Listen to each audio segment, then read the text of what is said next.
एक आदमी उसके गांव से निकलती हुई नदी से बहुत आकर्षित था, मोहित था और उसकी ये आकांक्षा थी कि मैं नदी के साथ बह के नीचे की ओर जाऊं और देखूं कि नदी का सागर से कहाँ मिलन होता है।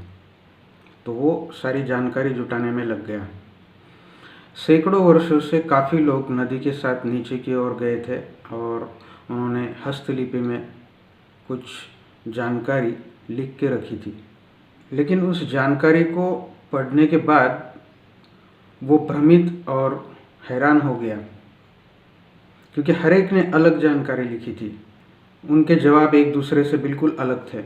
एक ने लिखा था कि नदी बिल्कुल सीधी है, तो दूसरे ने लिखा था ठीक 5 मील के बाद दाईं ओर मुड़ जाए। तो एक ने लिखा था कि ठीक 5 मील के बाद बाएं ओर मुड़ जाए।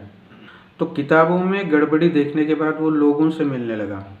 उसने सोचा कि कोई तो बूढ़ा आदमी होगा जो कभी नदी के प्रवाह के साथ नीचे की ओर जाकर आया हो। तो उसने कई लोगों से बात की। तो उनसे बात करने के बाद वो और भी ज़्यादा कंफ्यूज हो गया, और भी ज़्यादा भ्रमित हो गया, क्योंकि लोगों को तो सलाह देने में बहुत मज़ा आता है, लोगों को गुरु बनने में बहुत मज़ा आता है। तो कुछ लोगों ने नाटक भी किया, झूठ भी बोला।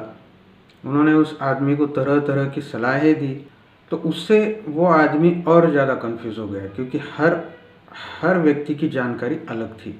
फिर उसने उस सारी जानकारी को इकट्ठा किया और कागज़ के ऊपर एक नक्शा बनाया। किताबों में तो सारी योजनाएं सही लगती है और सारे नक्शे ठीक लगते हैं।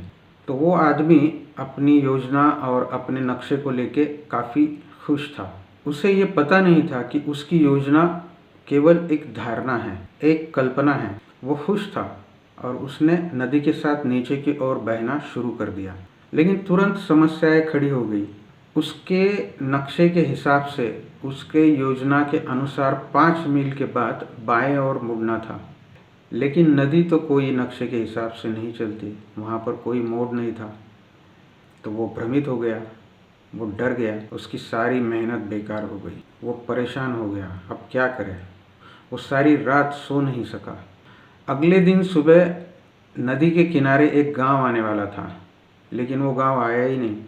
उसको भूख लग गई, अब क्या करे। क्या वो नदी गलत थी?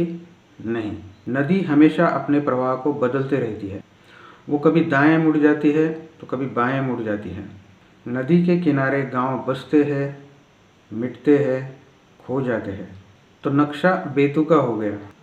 उस आदमी के लिए नदी अब एक समस्या बन गई। तो नदी के ऊपर बहते बहते वो गहरी शांति में खो गया।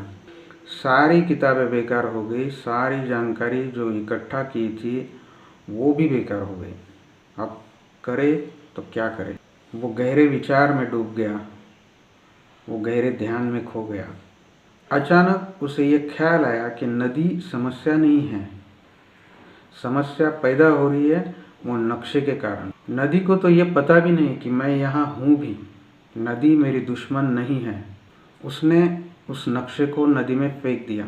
फिर वो कभी निराश नहीं हुआ। जीवन भी एक नदी की तरह बह रहा है। जीवन अप्रत्याशित है, अनप्रेडिक्टेबल है। उसका आप कोई अनुमान नहीं लगा सकते। अगर आप जीवन के साथ बहने लगे तो कोई समस्या नहीं है।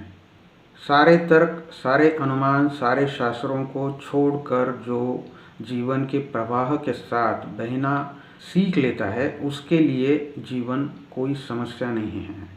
फिर उसके जीवन में कोई भ्रम नहीं है। फिर उसके जीवन में एक स्पष्टता होगी, एक क्लैरिटी होगी।